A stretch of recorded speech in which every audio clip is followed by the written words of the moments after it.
Hi, I'm Jim, and I want to share my story. Sometimes, when you're content, you might overlook what's really happening around you. But then, unexpectedly, you discover that your wife is having an affair, and your world turns dark. JT and I are both members of a beer club in Atlanta. He recently revealed that his wife of 25 years had been cheating on him for over 24 years during one of our club meetings.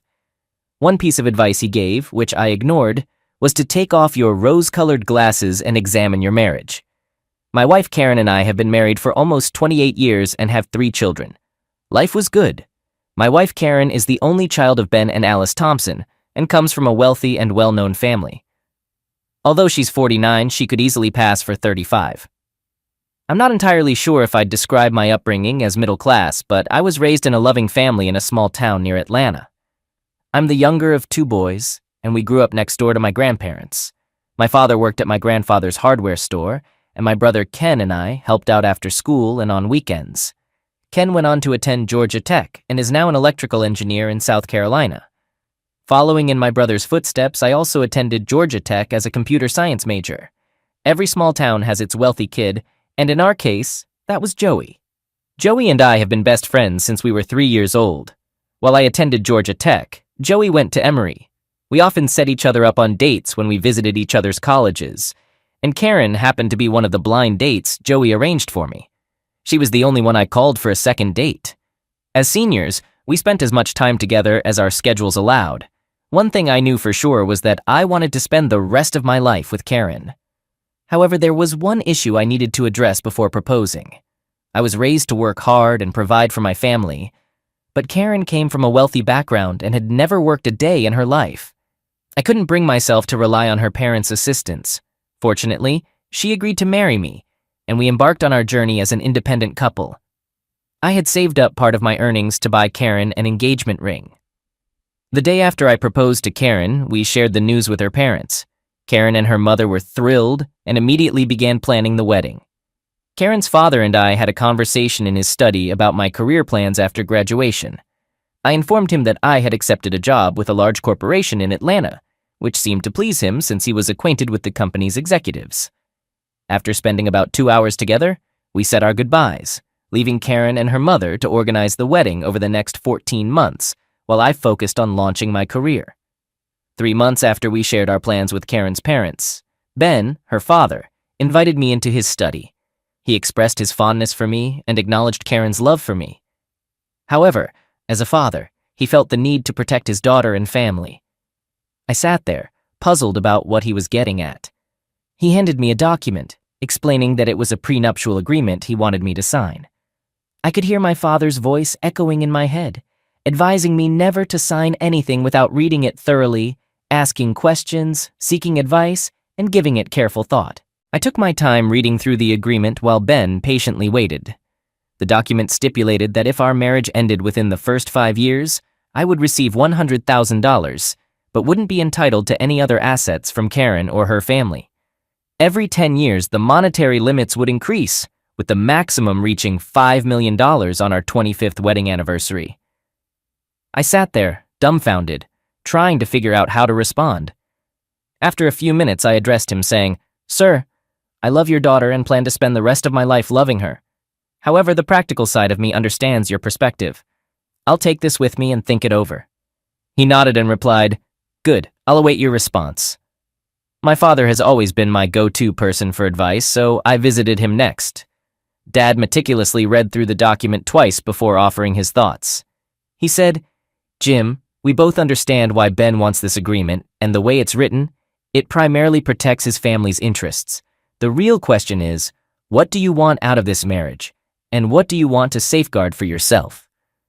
We delved into my aspirations, emotions, dreams, and long-term vision with Karen. Dad continued, "I've always believed that if someone asks you to make sacrifices, they should be willing to make some as well. Ben's attorney is representing the Thompsons' interests, as he's paid to do. They might see you as a country boy with less to lose and more to gain. Both you and I can understand the reasoning behind this agreement. Ben may believe you love Karen now, but he's concerned about unforeseen developments down the road. If we were in his shoes, we might do the same." He paused, then added, "Jim, marriages can falter for various reasons. This prenuptial covers any possible reason. Being together in college is one thing, but being a married working couple is another. Can you and Karen overcome challenges that may arise, such as differences in jobs, friends, finances, or family dynamics? Would you ever want Ben's money because your marriage didn't work out? What circumstances could lead to that decision? I'm grateful I discussed this with Dad. I also consulted my brother Ken, who provided similar advice to our father. After talking with several other trusted individuals, I knew the changes I needed to make to the prenuptial agreement and how to discuss them with Ben. Update 1.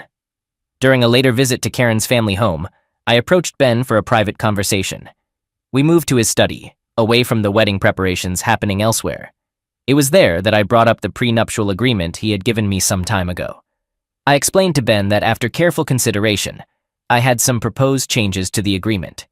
He listened attentively and encouraged me to go on. Here's what I suggested. In the first 10 years of our marriage, he would contribute $100,000 annually to an investment account. We would jointly make investment decisions and review them quarterly. I believed this would strengthen our bond. If our marriage ever ended in divorce, he would retain the money. Any assets acquired by Karen and me during our marriage would be split evenly, except for gifts or inheritances from our parents. In the event that our marriage ended due to my betrayal, Ben would keep the funds, while Karen would inherit all marital assets, excluding gifts from our families.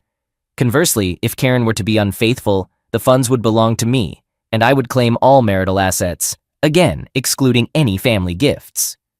When we reached our 43rd wedding anniversary, control of the investment account would transition to both Karen and me. I gave Ben some time to think over these terms. He seemed relaxed and expressed his gratitude for the sentiment behind my proposals. He particularly liked the idea of the joint investment, but had questions about the significance of the 43-year mark and the inclusion of infidelity clauses. I explained that at 43 years, Karen and I would both be 65, an age often associated with retirement. Regarding the infidelity clauses, I clarified that while irreconcilable differences could lead to a divorce without blame, adultery represented a deep breach of trust, something I believed a marriage could rarely recover from. Ben understood my perspective and promised to draft a revised version of the agreement.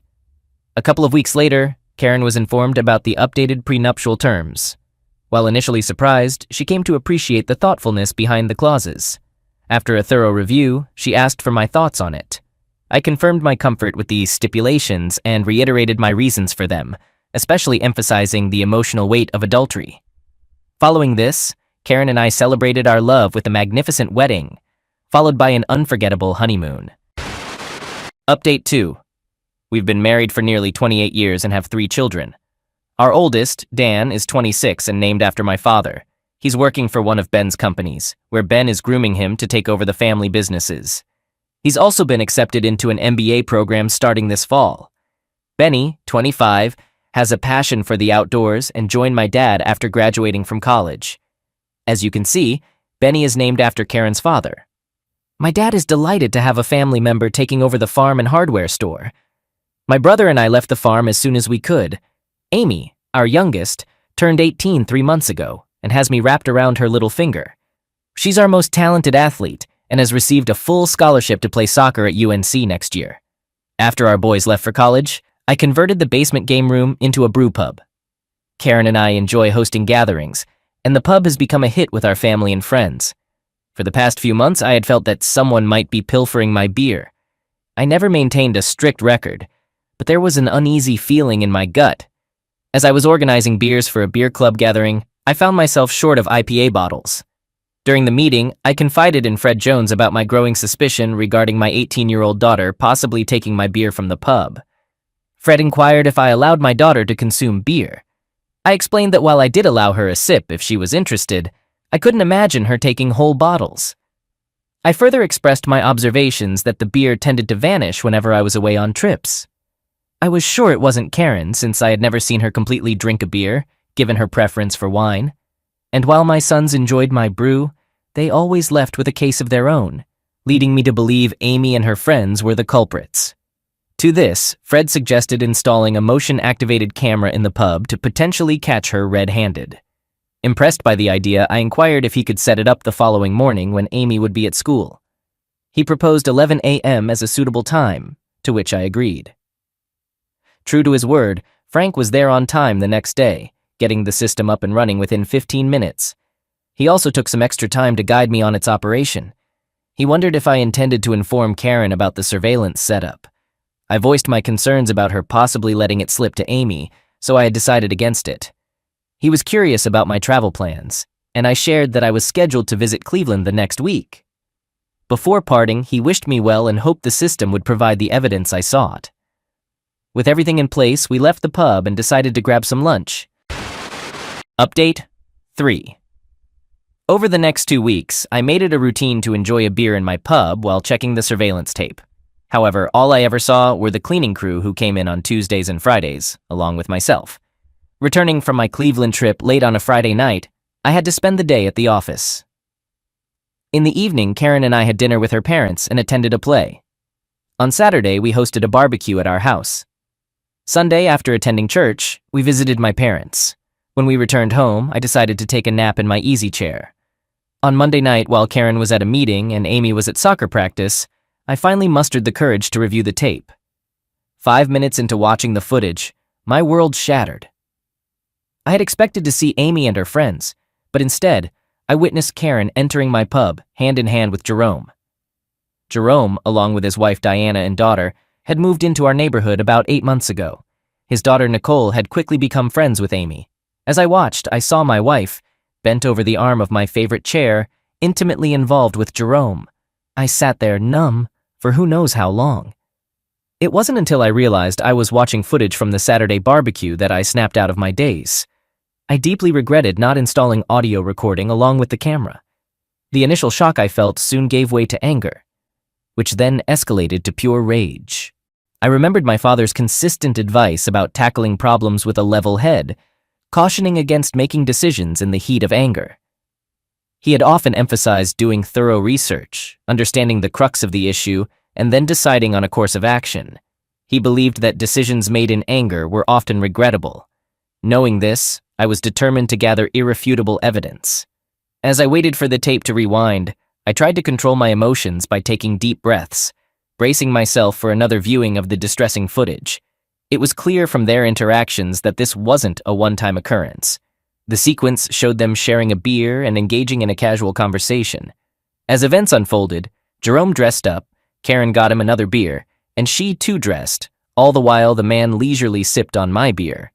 Not only had he deceived me by getting involved with my wife, but he also had the audacity to drink my beer and even take some bottles with him.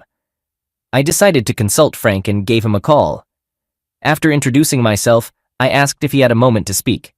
When Frank wondered if I had caught my daughter stealing my beer, I corrected him, informing that the tape had revealed my wife with our neighbor and expressed my need for his expert advice.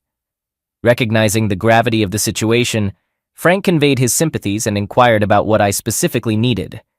I told him I needed comprehensive assistance, and we settled on meeting the next day at 4 p.m. To my relief, Karen hadn't returned home yet, giving me some time to compose myself. About an hour into my reflection, Amy approached me, and I took a moment to reassure her that I would be there for her soccer match. I don't typically avoid problems, so I chose to stay awake and wait for my unfaithful wife to return home. I can't help but wonder if she was actually at a meeting that night or if she was involved with someone else. Regardless, I figured Frank would uncover the truth. Update 4. I entered Frank's office at 3:55, mentally prepared for what was about to happen. Frank expressed his sympathy regarding Karen's betrayal. I mentioned that I had spoken with JT, and he had informed me about Frank's expertise in handling such cases. I asked Frank for his professional advice, making it clear that I was aware of the prenuptial agreement and stressing that we had all the necessary evidence to prove adultery.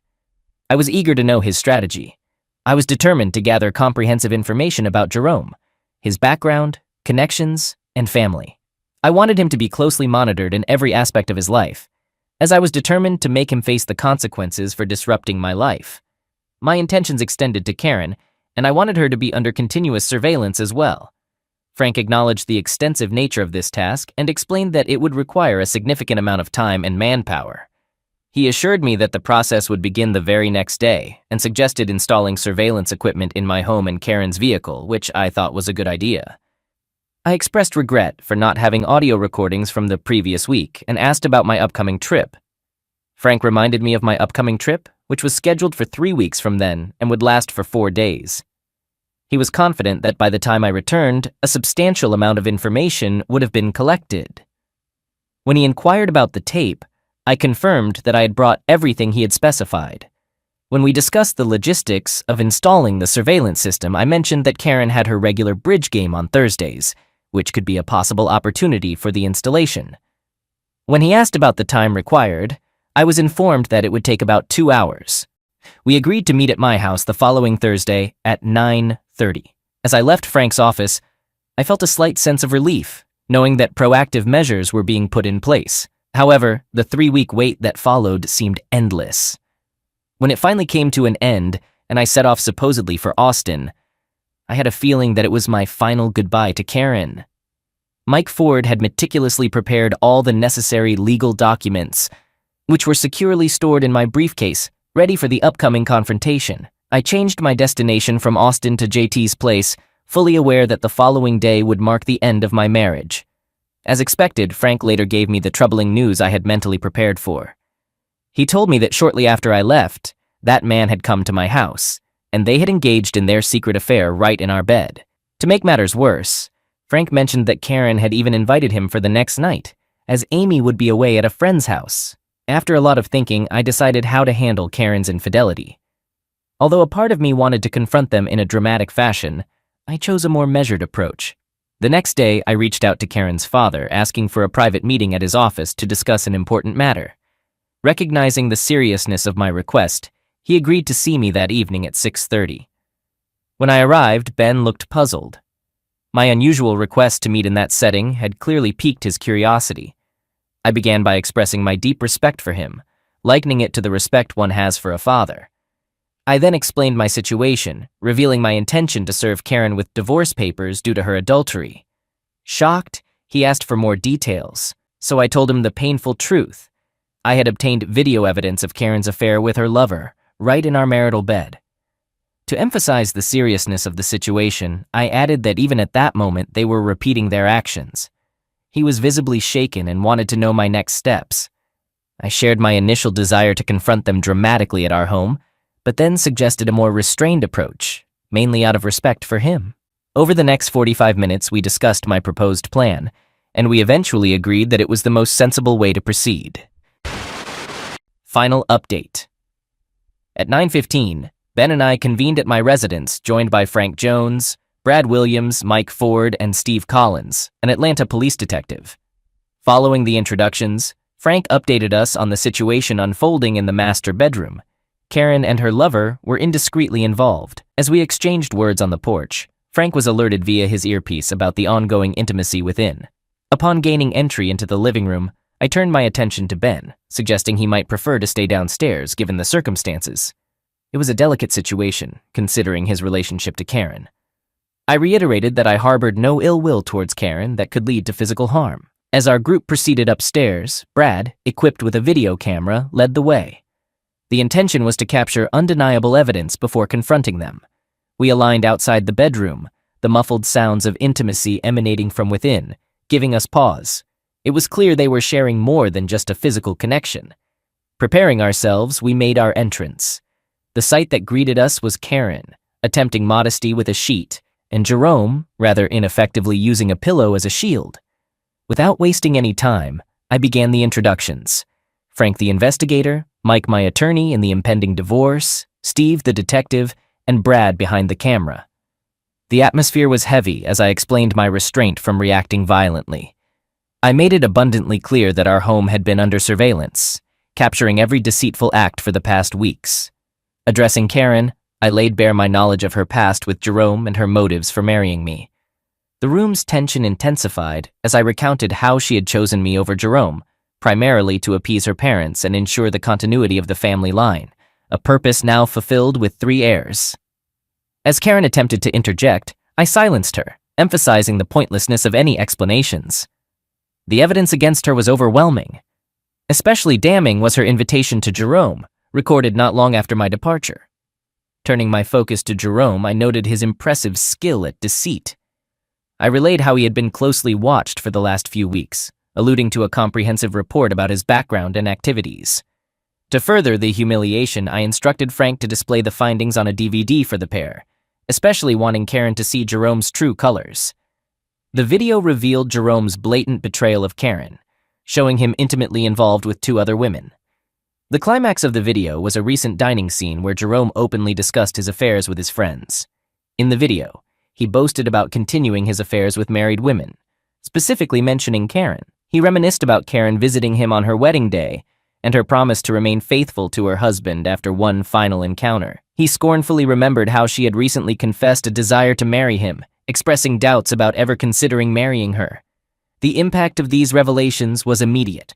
Jerome became furious, accusing me, while Karen, overwhelmed with emotion, curled into herself, tears streaming down her face. Sensing the tension, Frank and Steve positioned themselves closer to Jerome, trying to calm the situation.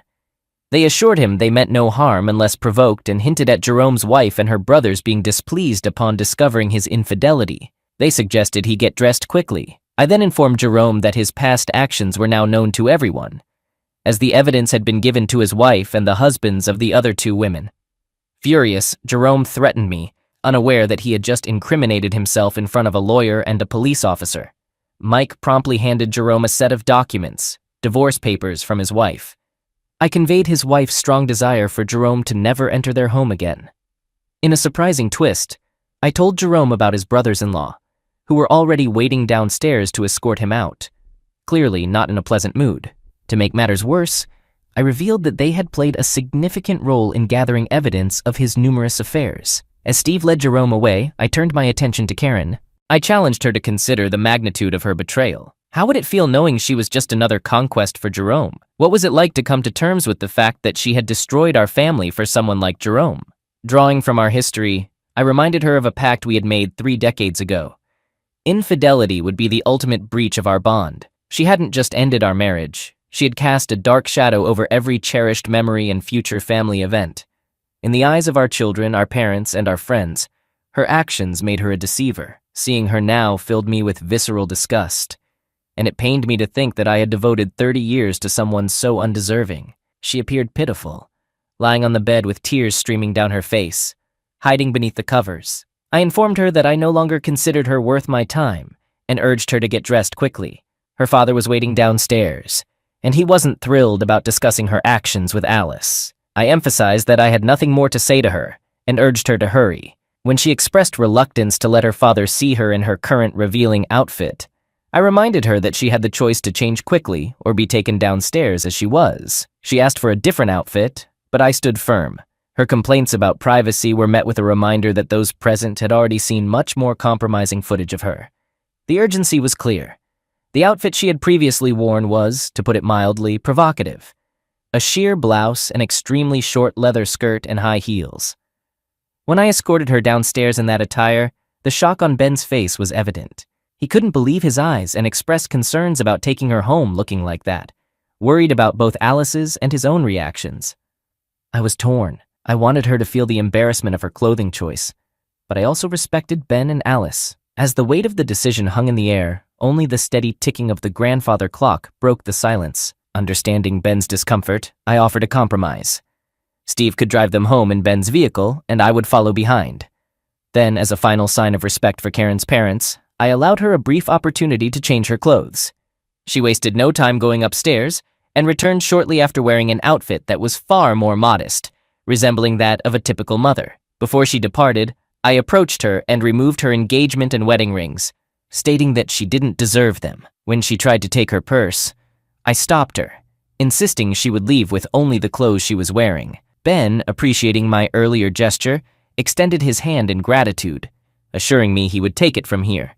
Telling the children about their mother's affair was the hardest thing I've ever had to do. Seeing the pain in their eyes, answering their questions, and witnessing them cope with their mother's infidelity was heartbreaking. When Karen cheated on me, she also cheated our children out of a family. My parents' reaction mirrored that of my children. In the final update, Amy turned down her soccer scholarship from North Carolina to join the Emory soccer team so she could be closer to her daddy. Our compromise was that she could attend Emory, but she had to live on campus with her teammates. She helped me remodel the master bedroom and purchase new furniture for my pub. When she's not home, I sleep in the guest room. Dan and Benny visit and check on me more frequently than before. One of the things I enjoy the most is that they take turns accompanying me to my beer club meetings. Benny has taken on the challenge of growing some hops for the beer club. We're organizing a competition to determine who can brew the best beer using Benny's hops. I'm aware that Amy keeps an eye on me and ensures her brothers stay in touch with me. Following advice from our attorneys, Karen and I opted for a no-fault divorce. Ben agreed that I had sufficient evidence of Karen's adultery and didn't need to file for divorce on grounds of adultery to gain control of the investment fund per the prenuptial agreement. This way, Ben, Alice, and Karen avoided the embarrassment of a public trial. I did permit Ben and Alice to go through Karen's belongings and take her personal belongings. A couple of months after the incident, Karen's father, Ben, got in touch with me, wanting to have a face-to-face conversation at his office. This was a bit surprising since Ben and I usually just had phone chats. For nearly 25 years, he had been trying to get me involved in their family business. I had consistently declined his offers, always emphasizing my desire to make my own way rather than relying on his success. However, during this meeting, Ben brought up the idea of me joining the family business again. I quickly let him know I wasn't interested, reminding him of my long-standing stance on the matter. Ben understood my previous refusals, but stressed that the current situation was different. He mentioned his age, the fact that his son Dan wasn't ready to take over for at least another 10 years, and his belief that I would naturally step in if he couldn't. He also talked about how Karen's actions had deeply affected his wife, Alice, who felt humiliated and had withdrawn from her social circle. Her therapist recommended a change of environment for her well-being. Given all this, Ben expressed his wish for me to temporarily take over his role and mentor Dan for the future. I expressed my sympathy for Alice's situation and asked him to pass on my feelings to her. I also told him that I couldn't give him a definite answer right away and needed some time to think it over. Ben understood, but was eager to speed up the decision-making process for Alice and Karen's sake. He asked for a time frame for my decision, and I agreed to meet again in 3 days. Before we wrapped up the conversation, he playfully mentioned my habit of consulting with my father for major decisions, emphasizing our meeting in 3 days. 3 days later, I let Ben know that I'd be accepting his offer. Dan is excited about his role in overseeing the family business, but as Ben rightly pointed out, he's still a few years away from being ready to take over. Ben and I meet with Dan, Benny, and Amy once a month to discuss family business matters. This arrangement allows Ben to stay updated on what's happening, and it provides Dan with a support system he can turn to for advice, similar to how I consult with my dad and brother. Karen moved to Florida with her parents and stays in touch with the children. Dan and Benny make several trips to Florida each year to visit Karen, and Amy spends a couple of weeks with her during the summer. Karen also attends several of Amy's soccer games but keeps her distance from me. Alice is making progress but won't be returning to Atlanta. I'm not sure what happened to Jerome. His wife divorced him, and to the best of my knowledge, he relocated out west. He was involved in at least 8 divorce cases and is financially ruined. Jerome not only ruined his own life, but also destroyed many marriages. I suppose I shouldn't place all the blame on him. Those women made the choice to cheat on their husbands. They were not coerced. They planned their affairs in advance and share responsibility with Jerome. I hope to find someone to love in the future. I miss being married and having someone to hold, talk to, and share my love with. Until that happens, I'll wake up each morning, express gratitude for my children, and approach life with a forward-looking perspective rather than dwelling on the past.